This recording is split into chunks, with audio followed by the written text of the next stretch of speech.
Changing up the intro. Welcome, guys. New series on the go. You're going to enjoy this one. Obviously, you can tell from the title what we're doing, where we're going.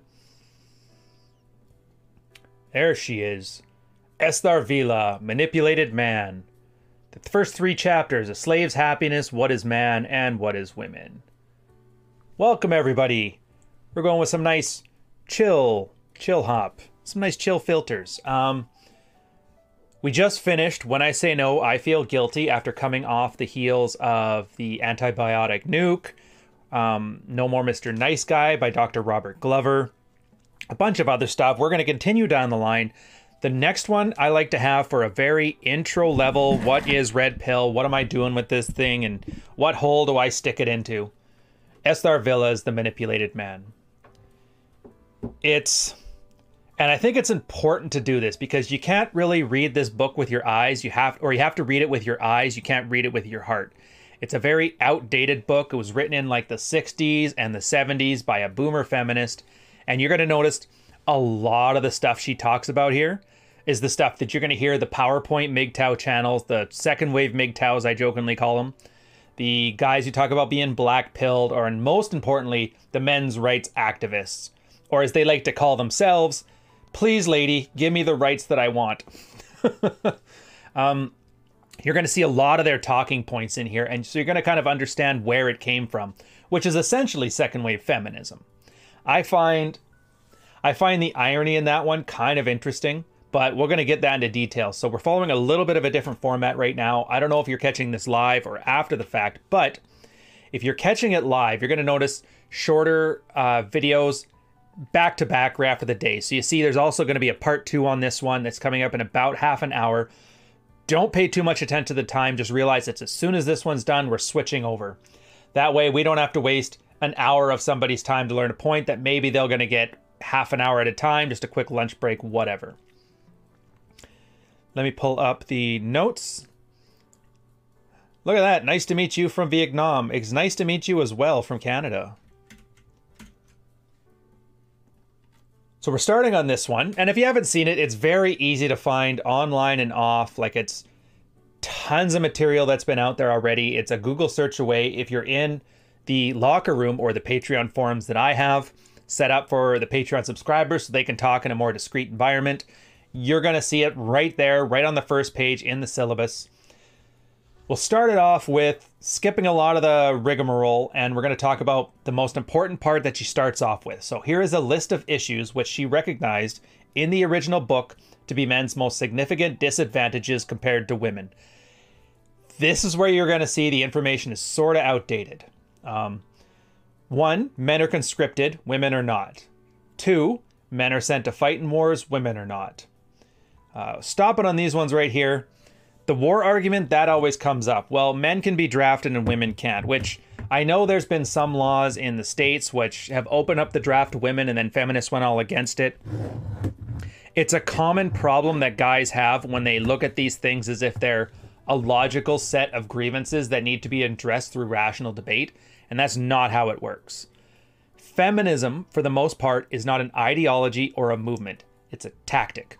It's girls that have figured out the same hardwiring they have to nag a guy in order to get what they want out of a marriage, but to do that on a societal level. Essentially, nagging until you get what you want. And they probably don't like that very crass way of breaking it down, but if you look at how it plays out in the public sphere, that's exactly what's happening. When they talk about the conscription, again, this is where you can see it's a boomer talking about this stuff, because the last time conscription came up was the Vietnam War for the States and World War II for just about every other country, other than the ones that have, you know, military or mandatory military service. But for those guys that have to put their year of 2 military service, it is not what you think of when you think of that World War II conscript you because we need you to go to war. The men are sent to fight in wars, women are not. Again, we haven't had a war since the Second World War. Or maybe, I guess we could make an argument for the Korean War. But for the most part, that was a UN intervention. Like, warfare has really gone to the individual level at this point. We just have small scale situations. And for the most part, people are detached from the military to such an extent that to them, it's almost a novelty. Like, you wouldn't believe how many foreign ports I've hit where somebody sincerely asks me, Canada has a Navy? I can't really take it as insulting. I mean, it's not exactly like the thing that's first and foremost in people's minds. The last time the Navy was relevant was when Top Gun came out in 1985-86. But these aren't really grievances anymore. These are more technological issues that have kind of advanced. We can get into those, but that's a separate subject. Men retire later than women, and men have almost no influence over their reproduction. So this one, 50-50 on its utility here. Men retiring later than women. And I will tell you, anybody, I would argue the younger Gen X's and anybody who's a millennial or younger, this men retirement thing, like, who retires anymore?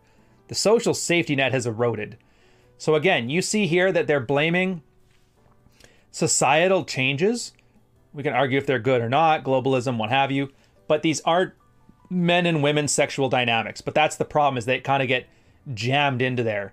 And this is where you can see that second wave feminism influence and creation of the MRA and arguably aspects of the MGTOW space are really not doing well.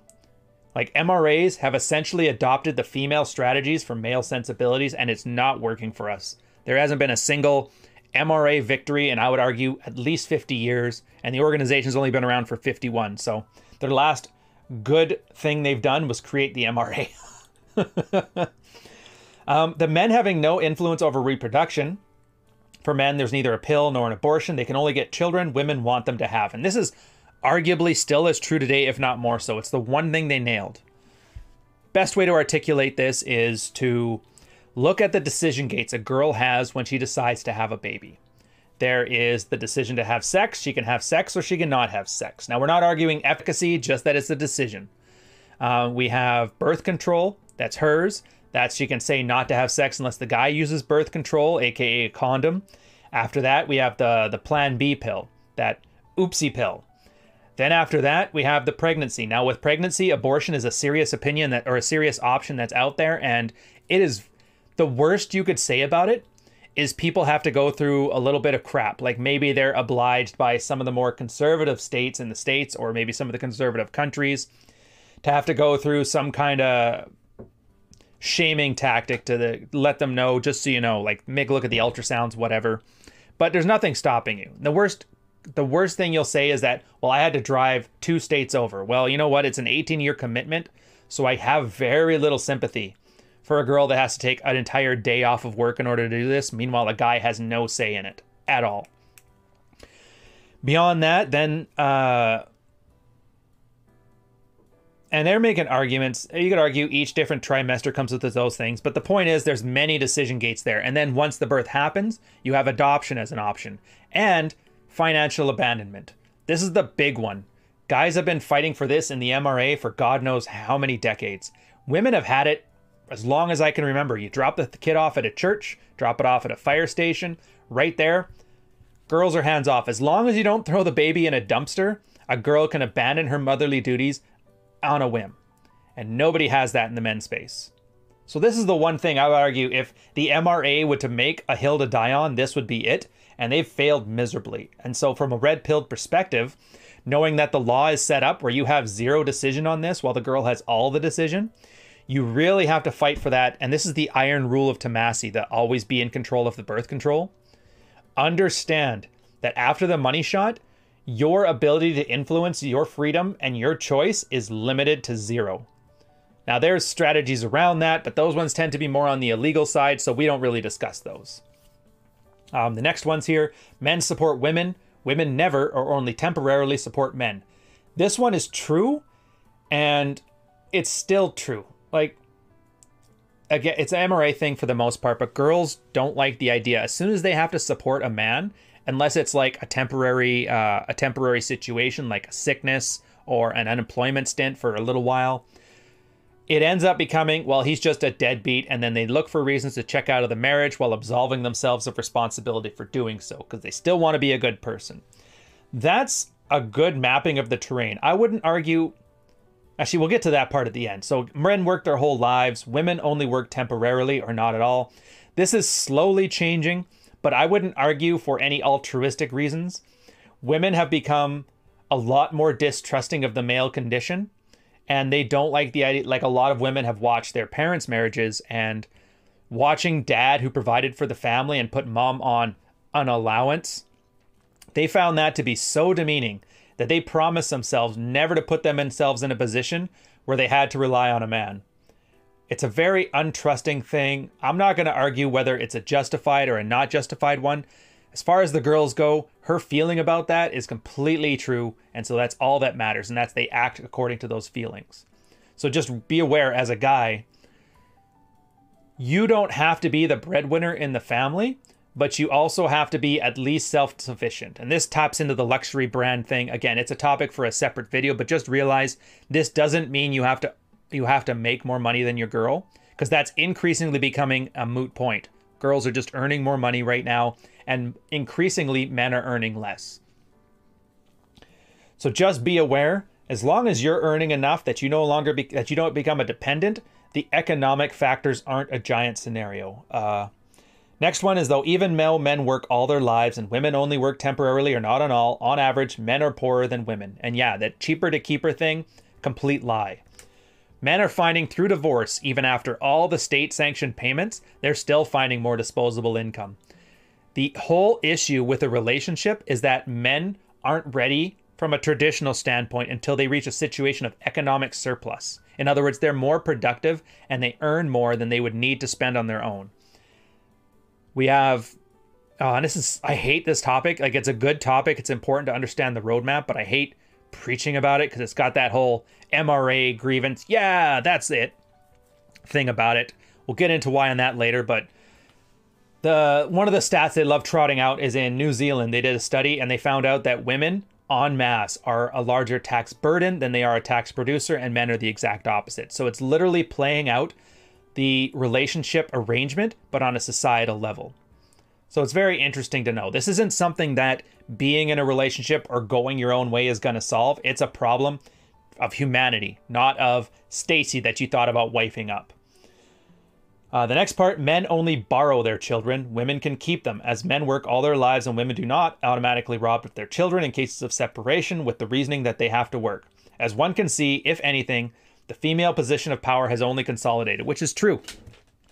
There is some movement in the legal sphere for this, but it's mostly because of the females weaponizing the court system has created an undue burden.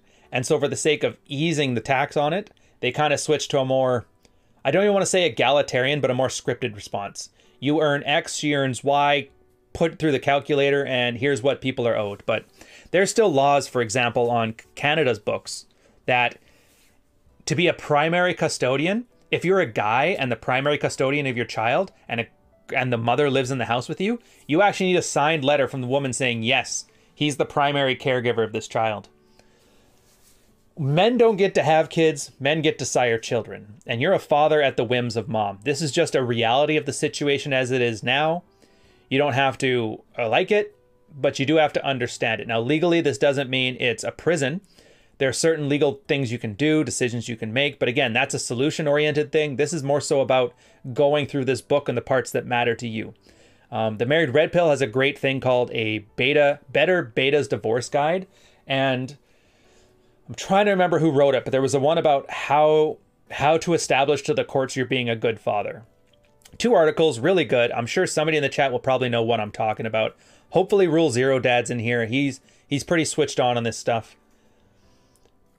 But this is why the MRAs have caught on to it, because you see this, it talks about everything that's wrong with a man, and it essentially blames feminism for it.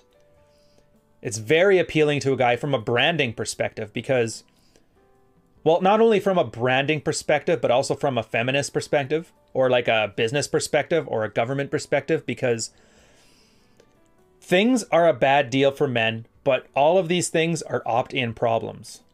So guys have to opt into their own misery. Now, from a branding or a marketing perspective, how do you get somebody to opt into something that's not in their best interest?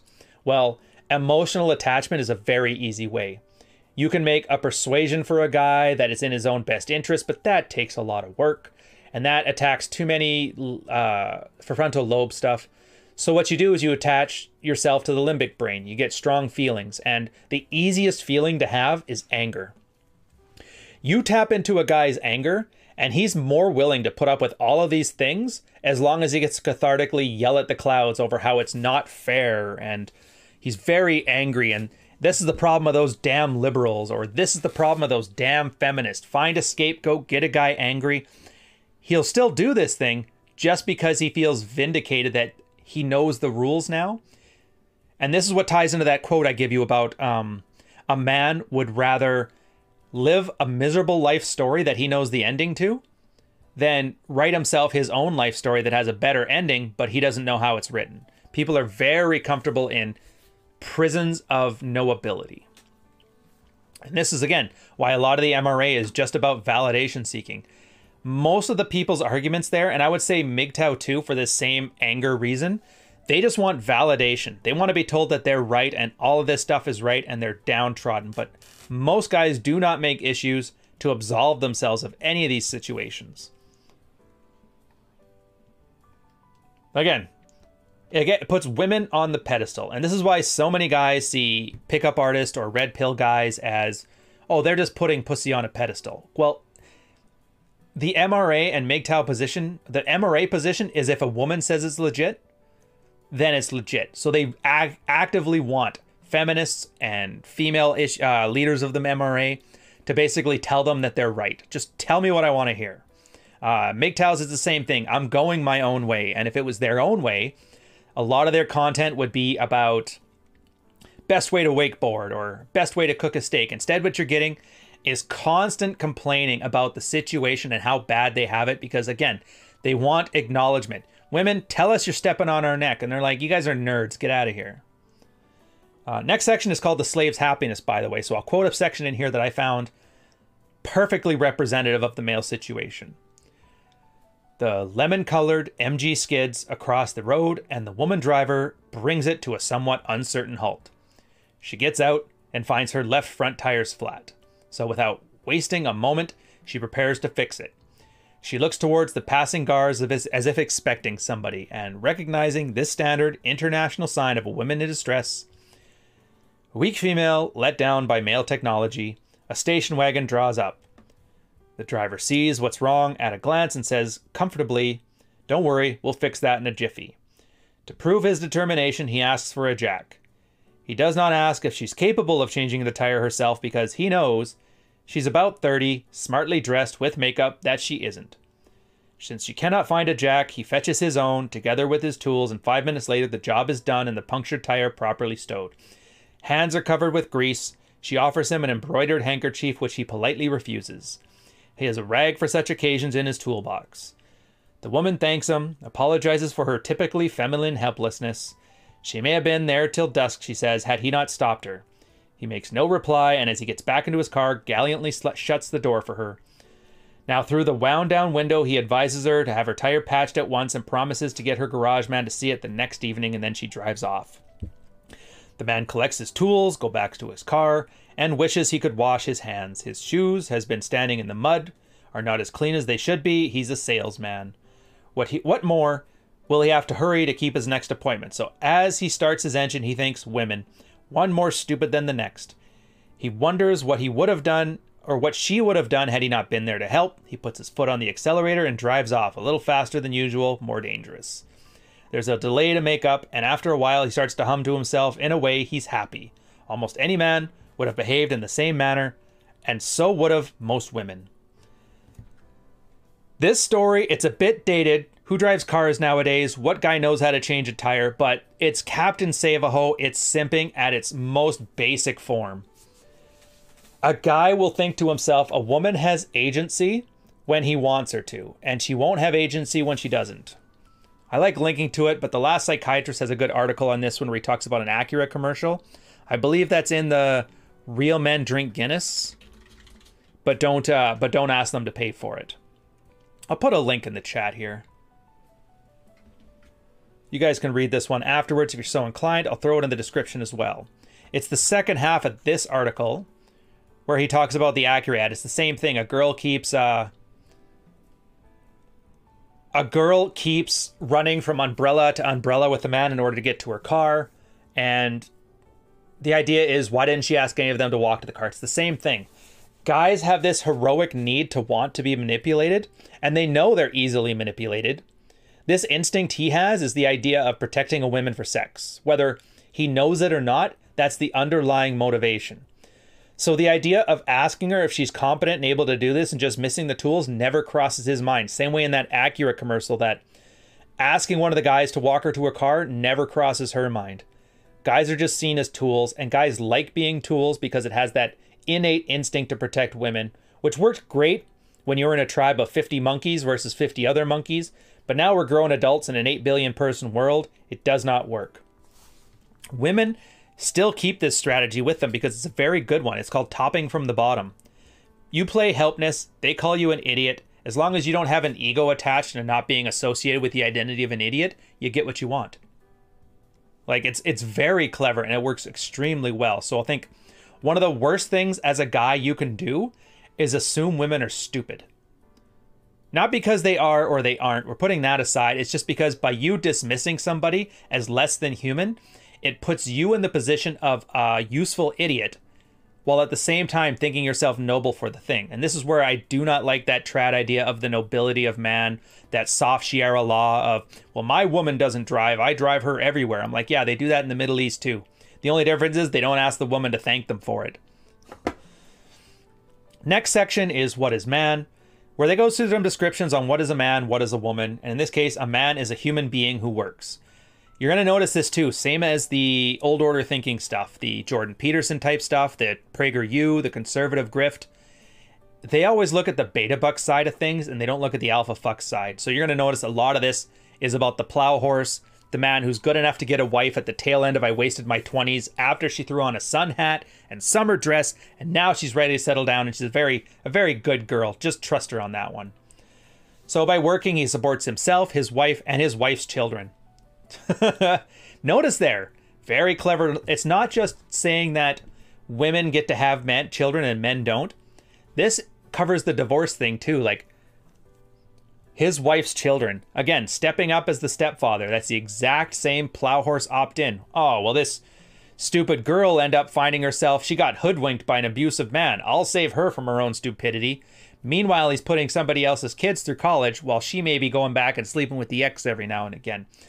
Some guys are noble, some guys do this, and sometimes it's the best situation for everybody, to which I say, good for you, sir. You solved a problem that was none of my concern, but you are a good man. Good for you. Everybody thanks you. You've made the light. You've saved the West. Not my problem. Let them burn. Any qualities that a man finds useful, she calls masculine. All others are of no use to her or anybody else she chooses to call effeminate. Notice that? Every trad girl who talks about I love man who's good with guns, they do all that ego feeding. If it's useful to her, it's masculine. And this is where the problem comes in letting women 100% define masculinity. They had 3 generations to do it, and all they did was they wanted better plow horses. I want you to validate yourself to me. I want you to be stronger feelings. Show me your feelings. That's, again, step 2, Practical Female Psychology by David Franco. It's going to be later on in the series. If you're watching this a year from now, it's probably on the channel. Go check it out. There's a 4-step process that women go through, and this has been an evolutionary, well-established scenario. The first step is fitness testing.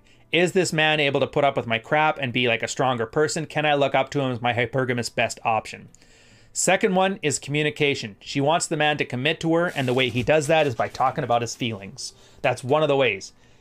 Get rid of those masculine things, but only around me. Then the third one is putting him to work. All the plow horse stuff, the tire changes, the real men do this, real men do that. The fourth step is self-determination. And that's the, well, he's kind of boring me right now. He was always controlling. And they vilify him so they can move on and become the strong, independent woman. Whether it always works out well or not, whether a guy is able to see these steps and do anything about it, separate topic. Again, we wouldn't be here if I didn't say there was not only a survivable strategy, but a thrivable strategy around this stuff. But just realize that's the hardwiring thing. And if you sit there and you let life happen to you, your masculinity will be defined by people who want you as a useful idiot, and it will eventually be discarded in favor of a better useful idiot down the line. Again, it's not screaming into the clouds. It's not complaining about your issues. It's just understanding the terrain. And in this case, this book is a nice primer and is going to separate you. You're either a switched on guy who gets it, or you're a guy who doesn't. And if you do get it, you see these as obstacles to either overcome or not opt into. And if you don't get it, you're seeing these as complaints that you need to grieve and have dear mommy government and dear daddy feminist tell you about it. So again, anything useful is masculine. The laziness man flannel shirt is an extension of this, with autism turned up to 12. That's the hipsters who unironically wear the flannel. Or what do lesbians are like stereotypically known for? Wearing flannel. Again, all these masculine symbols have nothing to do with masculinity, but they attract women who are in search of a useful idiot. That's why it's good to know them. Like, things that are attractive to women are good to know, but they can't be your sole definition. I have a great article actually in my blog. It's called Sex and Violence, the two non-fungible members of or ways to define manhood. And that makes the case that to define manhood, you essentially just have to pick a space, sit down in it, and dare somebody to move you. With the understanding that as qualities become useful, they make you more valuable. And that's being attractive, being less unattractive, being useful, the alpha behaviors and the beta behaviors. But at its core, you've made a decision that you are deciding these qualities here are making you masculine because they benefit your life in substantial ways, and you're daring somebody to try and attack those ones. It comes with a certain self-confidence about it. To carry on here with another quote, so no matter what a man's job may be, bookkeeper, doctor, bus driver, or managing director, every moment of his life will be spent as a cog in a huge and pitiless system designed to exploit him for the utmost to his dying day. Now, this doesn't have to be the case anymore. This is something that's kind of gone by the wayside. Corporate jobs are kind of dying off. Manufacturing is dead as an industry in the West. We're a service economy.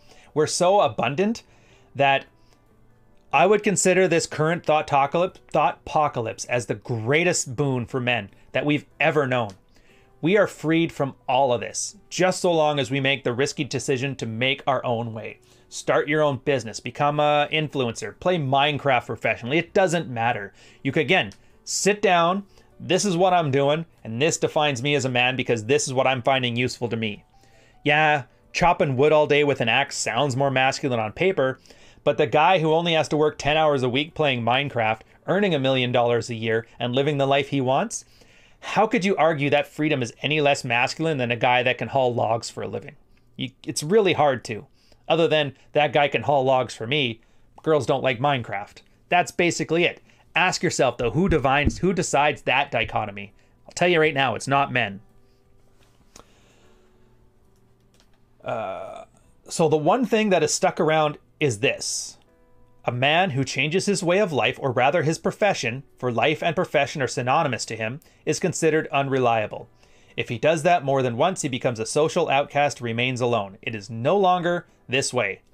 This is an old order way of thinking. You are your job. And this is why so many trad guys who still think about the old way of doing things think that if I lose my job, 2008 crisis, 2008's housing crisis, I should say, tons of suicides because men lost their identity because they put their identity into their jobs. And we have switched over from a lifetime of work all the way to the gig economy. By defining yourself by your job or your ability to provide, you're actually creating a psychological dependency that's based on something you have no control over. So if you're the kind of guy who's terrified that your wife is earning more money than you, that you're gonna lose your job, and that you're thinking of like a suicide because of that, well then, dude, you're making your own life miserable on purpose. You're opting into your own plow horsery, and I would argue it is not a good strategy. It is not required. And this is where I do agree with Money Twitter. They say a lot of nonsense, but they're bang on this. Building your own sources of income, building your own cottage industry, building your own island of revenue that's able to be better under your control, even if it means you have to make sacrifices on your material well-being, are going to do you a far better service in your life. And that's all I can really say on that one. So the next part they go around is, what is woman? And I'm not going to lie, if I get demonetized or I get on CNN for something, it's probably going to be for this because she has an absolutely savage take. Her quoting, not my words, hers. As a woman, as we have already said, is to contrast a man. A human being who does not work. One might leave it at that, for there isn't much more to say about her. where the basic concept of human being, not so general and inexact in embracing both man and women. Life offers the human being two choices, an animal existence or a lower order of life, and a spiritual existence. In general, women will choose the former and opt for the physical well-being in a place to breed and an opportunity to indulge in unhindered in her breeding habits. I'm going to put that part again here. And an opportunity to indulge unhindered in her breeding habits. Rollo talks about a feminine imperative. Tell me that doesn't map to that. Tell me hypergamy doesn't map to that. Tell me that the idea of unrestricted abortion rights, that what's the issue now? Like the third trimester or abandonment, free birth control, like all of these arguments you hear, all of this crap, like men versus women arguments you have, it really is about building unhindered freedom in her breeding habits. If you boil it down to its most cruel core, I guess you could say, it's not wrong, but it's just you being an asshole by describing it. Yeah, partial birth. I've heard about that one too. Again, I'm not here to talk about its efficacy, what we should do, what society should create as its values and its ethics.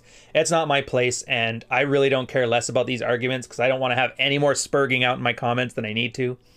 The whole quote is it's a spot of autism, not 100% autism.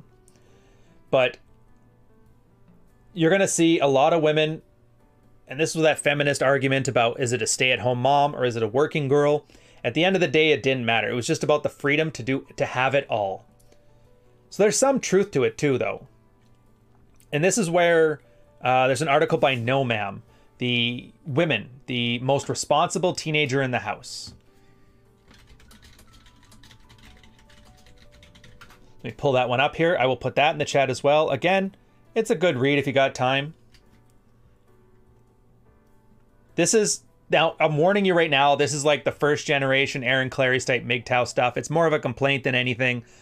I enjoy it because it helps you understand the mindset. It's a nice heuristic. It's like AWOLT, all guns are loaded type stuff. So if you find somebody that's an exception to this, that's great. But just understand that as an underlying motivation and a good thing to keep awareness of. But a lot of girls, they talk about how their goal is always they want to find a man to settle down and have him take care of them. They want to be the stay-at-home mom. And what's their big sales pitch to this? They appeal to the nobility of men. I like conservative men. I like MAGA men. I like strong men who love guns and trucks and truck nuts and Miller Lite because they believe that the woman should stay at home and take care of the family. I love cooking lunch for my man. Like, who wouldn't trade a lifetime of work to have to make sandwiches a couple times a week and then watch Dr. Phil the rest of the day? Like, that's a sweet deal. And all you have to do is lend out your uterus for 9 months. It's a pretty good deal. Yeah, misery is self-inflicted and happiness is a choice. I guess if I had to end these first 3 sections on that, I would end on that note. Misery is self-inflicted and happiness is a choice. So as you're watching the rest of these ones, we've gotten through some very easy stuff. What is a man defined as the beta bucks category? What is a woman defined as? Topping from the bottom. How men are so easily manipulated. The idea that women have agency when it suits them and no agency when it doesn't. Like I said, you'll notice that girl was nice and strong and independent when it come to holding down a career and driving herself around. But as soon as it came to the most basic dirty maintenance, she became absolutely useless in that scenario. Something to think about. The sandwich artists, you guys are killing me. And yeah, a woman wrote this, Esther Villa. I think she's a German second wave feminist. But it's kind of funny. Anyways, it's good to know. And then again, you have the 8 list of issues. So put this in there, understand it. Enjoy this one. We're at 34 minutes right now, so I'm going to switch off. I'm going to take a quick 5-minute break, grab a glass of water, quick pee break. We're going to come back to the second half, which is, on this channel, it's, there it is. So yeah, feel free to check it. Again, hit like, hit subscribe if you like this one. Honestly, I love this content. I hear a lot of you guys telling me how it's very helpful for you. You're enjoying it. The liking and the subscribing and the watching it all the way through from start to finish shows the algorithm that it's higher engagement, and higher engagement encourages it to show it far and wide. So if you want your friends to see this, a lot of you guys throw rational male books out like they were candy. Again, the better you engage with this stuff, the more people that are going to see it, the more people we can reach, and the more work we can do. So on that note, I'll leave you to it on this one, and I will see you in probably 5 minutes on the second video. Again, check it out, it's in the channel. I like this one as an outro and an intro. It's much quicker, snappier. I have to keep this going for about 22 seconds though, so the end cards don't interrupt. So we're going to stare at this picture right here. By the way, you notice that he's not leaning in, but he still looks like he's a little bit too involved in her. I'm guessing those green lines don't count anymore, so thanks, Riv. You did amazing work, buddy. Anyways, cheers, guys.